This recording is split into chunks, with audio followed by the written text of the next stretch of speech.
Welcome back to Locked On Blue Jays. Opening weekend has come and gone. The Blue Jays split the series with the Rays 2-2. Well, there's a lot to go over. I think there's a lot of thoughts, some mixed reactions. We're going to get into all that and more on today's episode. You are Locked On Blue Jays, your daily Toronto Blue Jays podcast. Part of the Locked On Podcast Network, your team every day. Welcome back to Locked On Blue Jays. Thank you for making Locked On Blue Jays your first listen every day. We are free and available wherever you get your podcasts and on YouTube. But the Locked On Podcast Network, your team every day. Today's episode is brought to you by FanDuel. Make every moment more. New customers join today and you'll get $200 in bonus bets if your first bet of $5 or more wins. Visit FanDuel.com/lockedon to get started. Well, it's been a very, very, very interesting opening weekend for baseball and for Toronto Blue Jays fans everywhere, I think. A lot of mixed reactions, not sure maybe what to think. Should I be complaining? Should I be thrilled? I think after the whole opening day, we were very, very happy, very pumped up, maybe a little bit too thrilled. As the Blue Jays defeat the Rays 8-2. Friday comes around and the Blue Jays get walloped 8-2 from the Rays. Then another 5-1 loss to the Rays, and probably turned all of our emotions on our head and thought, oh my goodness, this might be a long season. But then the Blue Jays come back yesterday and defeat the Rays 9-2 with an absolute statement victory, and especially from some of our young guns. But Carter, before we get into that, sort of all the game recap and everything like that, just your honest thoughts, your biggest takeaway from the weekend. If you would have told me going into the series that we were going to split, going into the Trop 2-2, I would have taken that. The Blue Jays don't really have the greatest history in the Trop. Against the AL East last season, obviously did not have a good start to the season, and that dragged on throughout the entirety of the season. So 2-2 with these matchups, I'm okay with it. Biggest takeaway is the consistency that we've been harping on this podcast since we've started. On the first game of the season, Thursday, you get 8 runs. Then you get 2, then you get 1, and then you get 9 runs. So, we need some consistency. We need the offense. If we can score 4 to 5 every game, I would love that. But with the Blue Jays, it's a roller coaster always. You never get consistency from this team. It's always lots of ups, lots of downs. So 2-2 going to Houston to play the Astros in a 3-game. I'm okay with this to start the season. Yeah, I'm in the same boat a little bit. We definitely need the consistency. I do have the other thought where, it really is just opening weekend. So I don't necessarily know if that's something we can say right away. Maybe, 2-3 more series in, then we can have that discussion about consistency if this is still an issue. But right now, this might be just working out the kinks, seeing who fits where. But I think we might as well get into probably the biggest moment, I guess, from the weekend. And for that news, of course, Yusei Cabrera goes out, obviously in a situation where he wasn't, they knew they weren't going to win that ball game, it seemed like. Emotions got riled up. I don't know how much, if there was anything leading up to the event. But he gave him a good shove. And I don't necessarily know, did you see anything that could have possibly led up to this big event and Cabrera getting that upset? No, not really. Henny's just he's a little bit of a psycho on the mound, but I think we need more of that for Toronto Blue Jays pitchers. He's into the game. He's going to be fired up. I think you could definitely give most of the fault to Yusei Cabrera in this situation. But I made a YouTube short TikTok, but we saw it all over our social medias. But I already made the spin zone for this. Yusei Cabrera, it's kind of like when you send Ryan Reeves out there for the Maple Leafs. You get him to get a big hit. He starts a fight, kind of hypes up the boys. The offense wasn't going. Yusei Cabrera took it upon himself. Trying to hype up the boys, maybe get a bench brawl, get the boys going. Maybe we see some home runs in the game. Didn't unfortunately happen.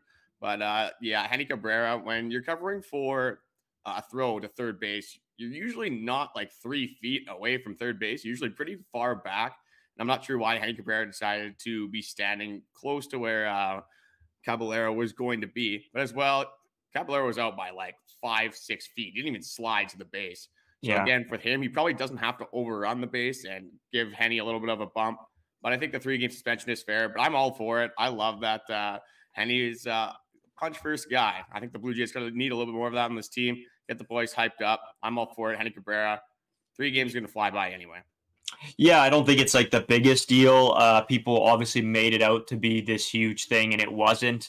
Coming out of that situation, another huge storyline from the weekend, and there's been a mass amounts of talking on this on Twitter and social media and everything, is the Bo Bichette error.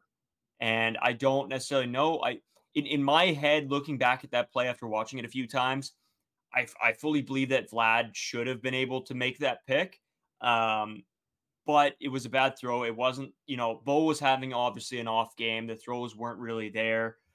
Carter, do you put this on Bo, or was that a Vladdy thing for you? Yeah, that one that he's in the hole. I mean, it's tough to get to that ball. It's tough to make a good throw when you're making that Jeter type throw to first base.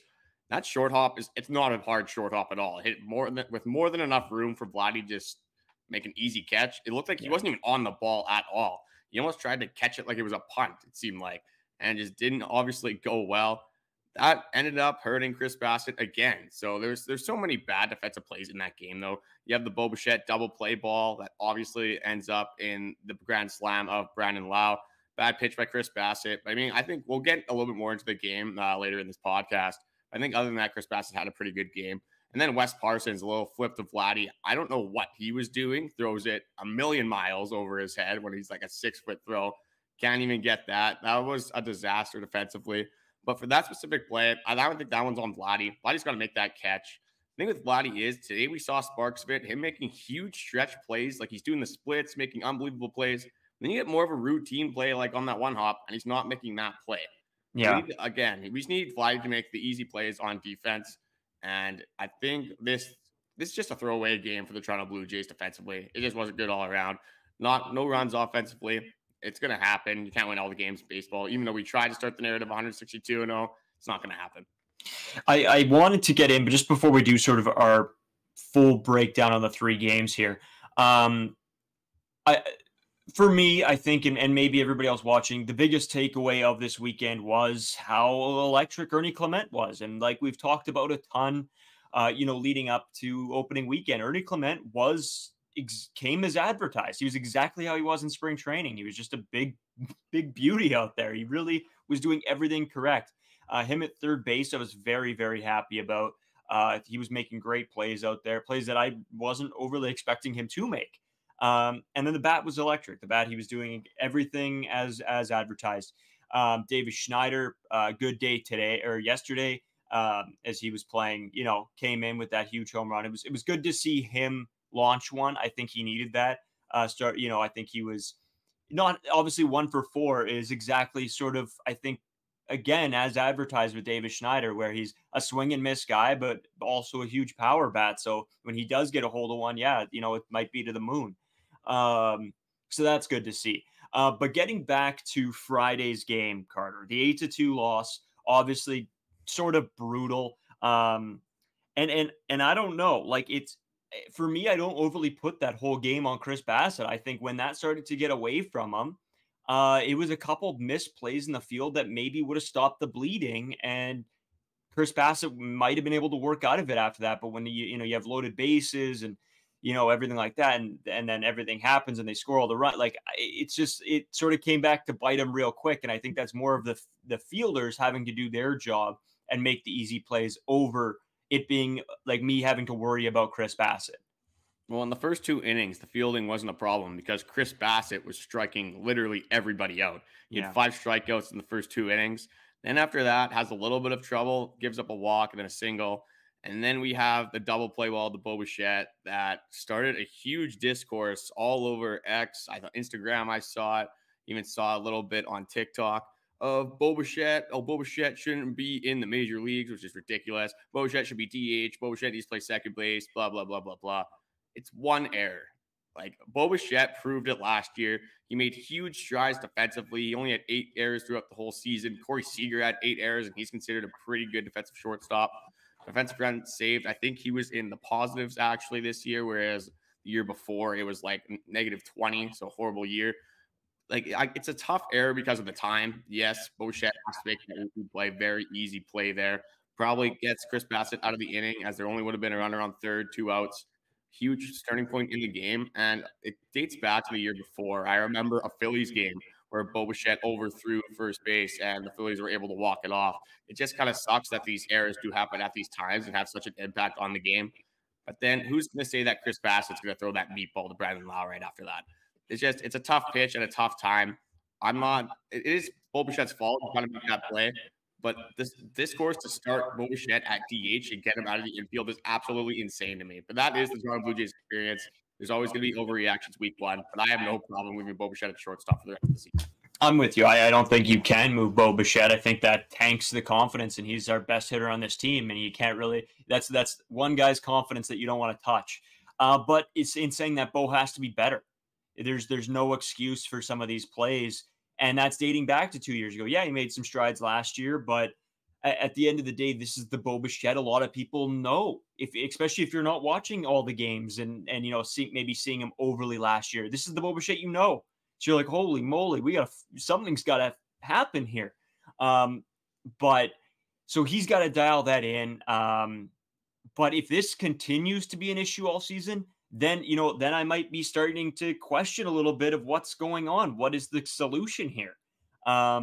Because Bo's got to figure it out. And again, I don't want to overstate anything because it's one error. It's not that big of a deal right now in the first, it's still that opening weekend. Everybody's figuring everything out. Yes, they had spring training, but it's a completely different feeling when it's the regular season compared to spring training. So there's a little bit, I don't want to make excuses for him, but in saying that, there is some excuse because it is the first 4 games of the season, and there's a lot left to play. We still have 158 games left to play. So, and with Bo Bichette, we don't need Bo Bichette to be playing Derek Jeter defense. He just has to be a competent defender. If he can be an average defender, even slightly below average, with how good he is at the plate, I can sacrifice a little bit of defense if Bo Bichette's going to go 2 for 5, 2 for 4, 3 for 5 in games. I don't think it's going to be a problem with how good we are defensively. In saying that, he went 2 for 12 this weekend. So not his best outing at the plate. Again, though, if the same people that take the Bo Bichette's terrible in the infield stance should also have the same stance that Bo Bichette's a great hitter and we need that bat in the lineup. So overall, he's got to get going at the plate, which I think will come. I'm not really worried. And the fielding, he's just got to lock it in opening weekend. I'm going to give him a pass right now. But if I have to come back on here at this podcast in 4 weeks and we're saying the same thing, some worry is going to start to creep in. At the end of the day, game 2 didn't go how necessarily we wanted it to. There's some takeaways. Some guys had some fine games. I don't even want to say good games because I don't think anybody played extremely, extremely well. But whatever, after the great win you had, you take it because, you had to give one back. All right, let's see how the rest of the series goes. But we're going to get into what happened in the rest of the series right after this break. Today's episode, of course, is brought to you by FanDuel. Say goodbye to busted brackets because FanDuel lets you bet on every game of the tourney, whether you're betting on a big upset or a 1 seed. It's time to go dancing on America's #1 sports book. Right now, new customers get $200 in bonus bets if your first bet of $5 wins. That's $200 to use on point spreads, money lines. You can even pick who's going to win it all. As a lot of people have been betting on the March Madness brackets, which are, I think, come to an end. I want to say next week or in 2 weeks, I think. So I don't ride that huge. I put in my bracket. I don't even know how it's doing. I don't even check it. I just threw one in and whatever, hope for the best. I think I did have Purdue going to the final, so I'm looking good there. But I mean, who knows? I have no clue, no want to even look at it. But the MLB is back, so I will be hardcore betting on the Blue Jays. And I don't bet Blue Jays losses, so if they lose more than 50% of the games, then I lose a lot of money. So I hope that doesn't happen. Just visit FanDuel.com/lockedon and bet on college hoops until they cut down the nets. Are you struggling to close deals? Selling is tougher than ever, and that's why I want to tell you about LinkedIn Sales Navigator. LinkedIn Sales Navigator is a sales intelligence platform that helps professionals effectively prospect and engage high-value customers, drive higher revenue, and increase sales performance. Sales Navigator helps you target the right buyers, surface key signals such as job changes or which accounts you should prioritize, and shows you hidden allies so you can't find those buyers that are most likely to convert. If Fueled up by LinkedIn's 1 billion member platform, Sales Navigator gives you the most up-to-date first-party data, enabling you to unlock conversations with the people that matter. Right now, you can try LinkedIn Sales Navigator and get a 60-day free trial at linkedin.com/lockedon. That is linkedin.com/lockedon for a 60-day free trial. Let LinkedIn Sales Navigator help you sell like a superstar today. Just go to linkedin.com/lockedon and get started. One's a little bit of a tongue twister. You got their sales, selling, LinkedIn, locked on. It's sort of they're throwing us all for a loop. But yeah, I had a little bit of a tough time with that one. I was trying to be a sailor instead of selling. I don't know. Maybe I'm not out to be a salesperson at least. So I don't know. I'll try to stick to this podcasting, I guess. You know what though? LinkedIn, they do a really good job. I use it for just, my work and stuff like that and connecting with some people. So it is a really good service. I will say that. But yeah, the advertising for it, just loves to throw a wrench in your mouth while you're trying to do that. But well, and that's how I found out. I was talking about that interview on this podcast as well, and that's how I found out through LinkedIn. Actually, I use their services to find out about jobs all over the place in the city. So yeah, that's another thing. It's nice. It's always nice when you have sponsors that you can actually use in like real life scenarios instead of just like the random ambiguous ones that like you're probably never going to use. Yeah, so. This is a good one. And honestly, most of our sponsors that we have are really good for that. It's like stuff that, guys who watch this or do this podcast are actually going to use. So hopefully it's a little bit curated to you. I don't know. But anyway, getting back to baseball, game 3 comes around. Everybody's a little bit, I think, not necessarily worried, but it's like, ooh, okay, this wasn't the same team as we saw on Thursday. Then the game on Saturday comes around. Everybody's hoping, okay, the boys will bounce back. They've known what a hard loss looks like. Not so much. The boys didn't show up again. The bats were gone. They just weren't existent. They were terrible. I think we got 6 hits all game. And Kikuchi, all singles. Yeah, and Kikuchi had an okay outing. It wasn't spectacular, but it also, I wouldn't put it in the horrible category either. I think it was okay. I can go over that. I can go over that stat line real quick. Yeah, if you got it, yeah. He had 4 1/3 innings, 6 hits, 3 earned runs, 4 Ks, 3 walks on 90 pitches. With Kikuchi, it looked like he was sailing for the first 2 times through the order. As soon as he got to the 3rd time of the order, that's where it looked like the hitters were kind of figuring him out. They were sitting on more pitches. Just looked like they were a lot more comfortable at the plate. So I think John Schneider let him stay in that game for a little bit too long, which it's tough because when you're looking at Barrios, you let him kind of battle it through. In the first game, it worked out. Chris Bassitt, let him pitch for a little longer. Didn't really work out the way he planned, but it's Chris Bassitt. He's a vet. I think you got to give him the benefit of the doubt in that situation. So I think that's kind of fitting the new narrative as we saw in those first 2 games, is that they're trying to let their starters kind of go through the order a little bit more. And you just needed more innings from Yusei Kikuchi on a first start. Going through 4 innings, kind of tough to tax your bullpen with 5 innings, especially when it's already depleted. But yeah, that game unfortunately for me, I think this was my overreaction of the weekend. Just for me personally, that team reminded me the way they were hitting of 2023, and I was not loving it much because those 6 singles, it seemed like we were getting runners on, no extra base hits, some very untimely double plays. I know Ernie Clement had one, but Ernie Clement was the bright spot in that day, going 2 for 4. And then I love how John Schneider followed this. Ernie Clement, your best player offensively, wasn't going to play on the Sunday until we heard the news about Bo Bichette. Yeah, and you know what? We will get into a little bit more in depth onto that into this 3rd segment here, just because I think we want to look at all the young guys and sort of what the situation was.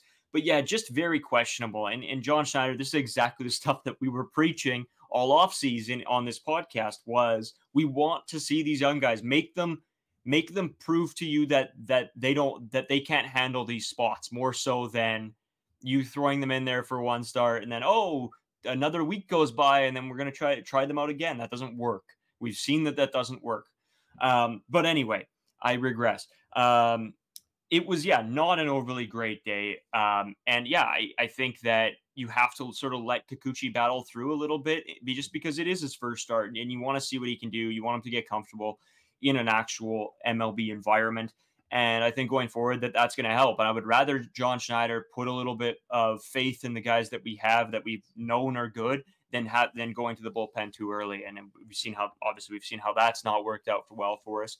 But in saying that, wasn't the most fun game to watch, and there was a lot of overreaction. We went to the bar. It was my brother's hockey team played and ended up losing, but we were at the bar, and I think there was a lot of overreaction from a lot of Blue Jays fans as we talk about, we get out back to the hometown, and everybody's Blue Jays fans out there. So we had many conversations, mostly towards the end of the night, that ended up in a lot of people ranting about the Blue Jays. And is this the same team that we saw last year? What's going on? They're not, the bats aren't showing up. And I think the one thing that me and you kept saying is it's early, and the way the bats showed up or didn't show up was different. I don't know how to put it in terms, but it was like, I didn't get the feeling that this necessarily was going to be a whole year thing, that these bats were just going to disappear.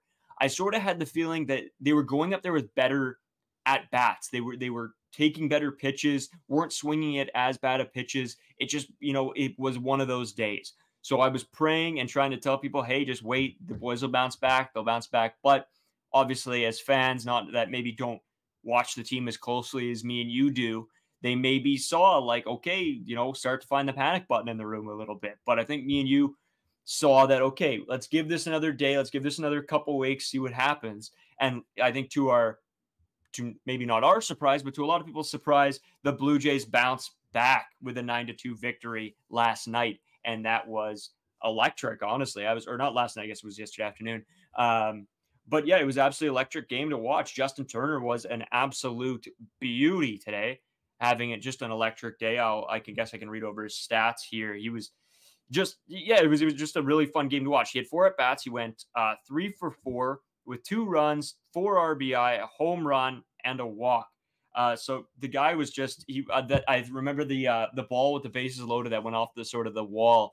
I was on the edge of my seat thinking that ball was gone. I was about to jump so high in the air my head would have went through my ceiling.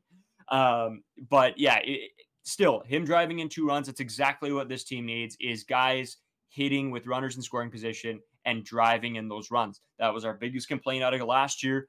And they've done that. Yeah, those 2 games in the middle weren't great, but hopefully over time here, we see a more of a pattern of success rather than the opposite. Carter, game 4, what was your biggest takeaway? Was it Justin Turner? Was it Ernie Clement coming in for the game? What was your biggest takeaway? No, my biggest takeaway was that Justin Turner stuff. Credit to me, on Friday's live stream, we did go over who we thought was going to have a very impactful series. I had Justin Turner hitting a bomb. Look what we got. Justin Turner hitting a bomb. He almost had more than one on that double. It was, I believe, like 3 feet away from going over just before he did hit that home run. I think it was the 5th inning. He just missed another pitch. I think it was a cutter inside. He just missed it like 3 feet foul. Obviously comes back, gets his home run. What a game from him. Ernie Clement, another great game. I really liked Ernie Clement defensively that game. I think he showed a lot of promise. If Bo Bichette is injured again, hopefully not going to struggle with that too much. Did it last year, doing it again this year. Looks great defensively. Davis Schneider in left field, that was interesting to see. I like Ernie Clement and Davis Schneider to play. They're dynamic together because they're very different players at the plate. I think Ernie's more of the Bo Bichette, I guess, if you're going to compare him to somebody where he's going to get the bat on the ball more. It's going to be more for contact, get on base. And then David Schneider would be your Vladdy, because 1 for 4 with a home run. I know me and you had this debate. I said if Vladdy went 1 for 4 with a home run every game, I'd be completely set. And you weren't as inclined to be on the same page as me. Yeah, the only reason for that is because I think the situation matters. If he goes 1 for 4 with a home run in the 2nd inning with no runners on base and then doesn't show up the rest of the game, I'm not thrilled about that. But if he goes 1 for 4 with a home run with 2 RBIs in the 7th inning, I maybe have a different feeling coming out of that game. So I think it's all situational. Baseball is very situational game. So it's very different. But at the end of the day, this showed me a lot of promise for Davis Schneider and Ernie Clement, because it's exactly how me and you projected them. Davis Schneider is the home run guy that misses some pitches, that he'll chase that high fastball like we saw him chase. But he'll get the job done. Ernie Clement, a hit for average guy, get on base, and if they're running in scoring positions, he'll bat those guys in too. So that way. So it's just different players, and we need both of them. Honestly, I think this is showing that, hey, if IKF doesn't need to play, we got these 2 guys that are very, very solid, and hopefully that these guys will get a ton more playing time this season. IKF actually was pretty decent at the plate. I think he had another 2 hits today. Pretty much everyone that played in that like utility spot at third base and second base, other than Justin Turner defensively, I think that's an experiment we need to move on from because that was completely terrible. Just before that, Yusei Cabrera instance as well, that little fight there. Bunt up the third base line. He just launched this ball. Like it could have went to the stands. He might as well have been blindfolded and then just spun around 4 times like he's at a little children's parade. And like with the pinata, might as well just get the donkey pinata out there. But that was terrible. I mean, we have IKF, we have Kevin Biggio, we have all these guys for a reason. Justin Turner's the DH. Leave him as the DH. He's going to be fine doing that. Don't need to start anything else. But as well as the narrative, I guess we can start on this podcast is Braden doesn't like home runs because 162 Vladdy or David Schneider home runs sounds pretty good to me. I don't care what the situation is. I don't know if any situation will ever see a player do that. But if David Schneider wants to hit 162 home runs, I'm here for it. But no, we do. You know what? I want to look at some of these young guys, some of the guys that we brought in, and I want to do that next because I think it's a very interesting question now of who do you play? Kevin had a pretty good weekend. IKF honestly had a pretty good weekend, and Ernie was next level. And Davis, great start for him. So we're going to get sort of into a little bit of debate with you here on those 4 guys coming up next.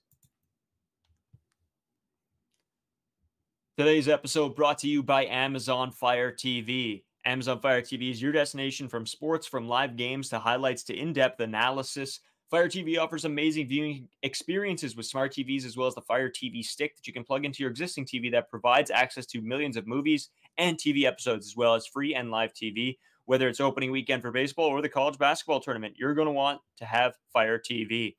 Fire TV recently created the Fire TV channels to deliver a constant supply of the latest videos from your favorite sports brands, all for free.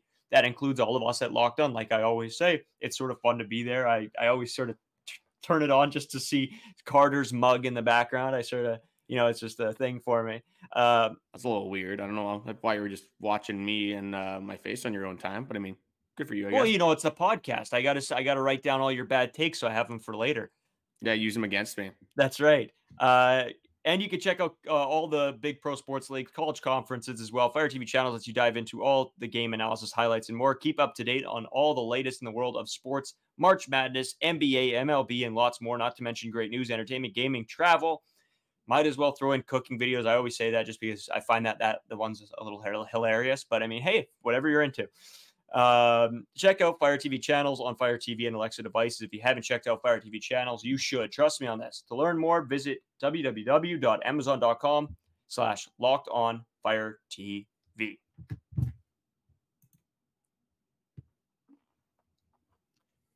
So as we get into our final segment here, I think it's an interesting look at the 4 players that were the most debated this offseason. That's Ernie Clement, Davis Schneider, Isaiah Kiner-Falefa, and of course, Kevin Biggio. Carter, out of those 4 guys, I want you to tell me who was the best and who was the worst coming out of opening weekend.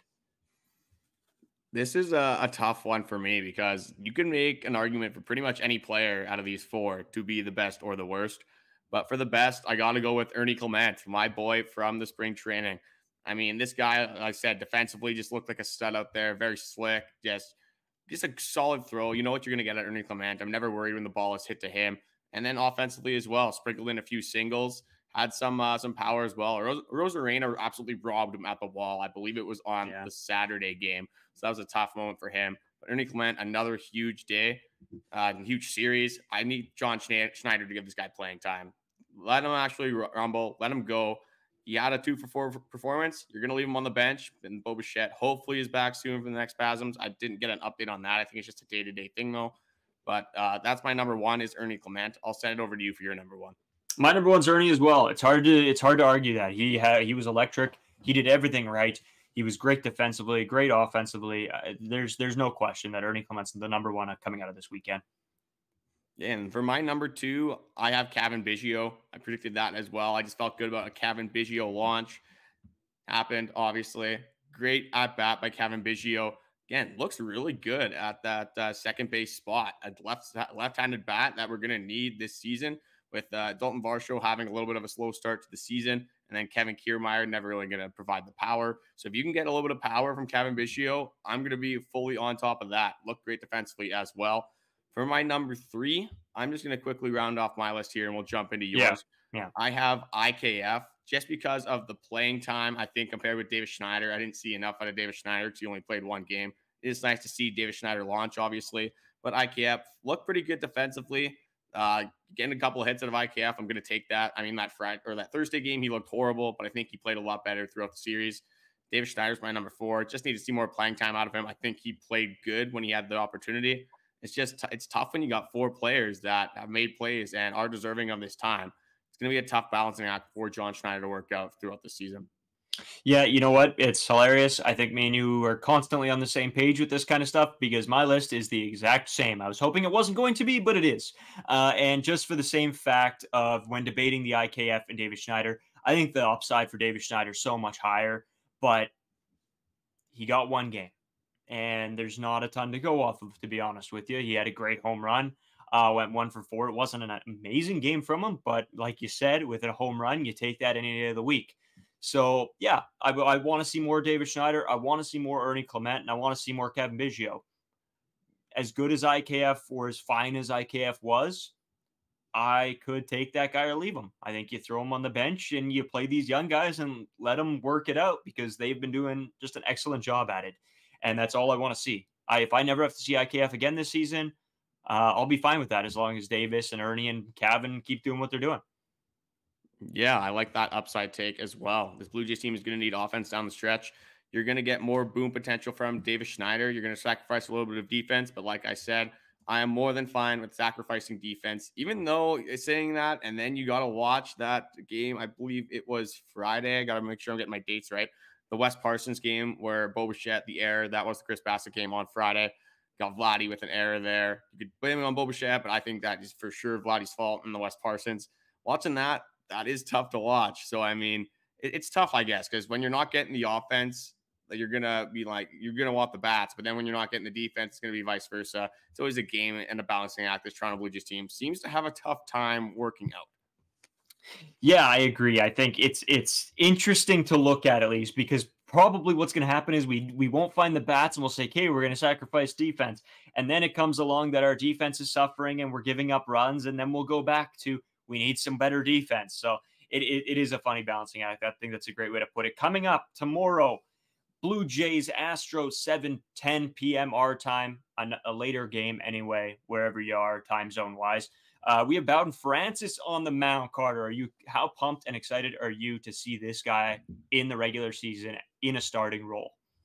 It's a tough start playing Houston after they kind of got demolished a little bit here by the New York Yankees. So I think they might be a little bit pissed off, kind of just throwing him into the fire. But hey, what a better way to start for Bowden Francis. Got to prove himself right away as he's done in spring training and when he had the opportunity last season.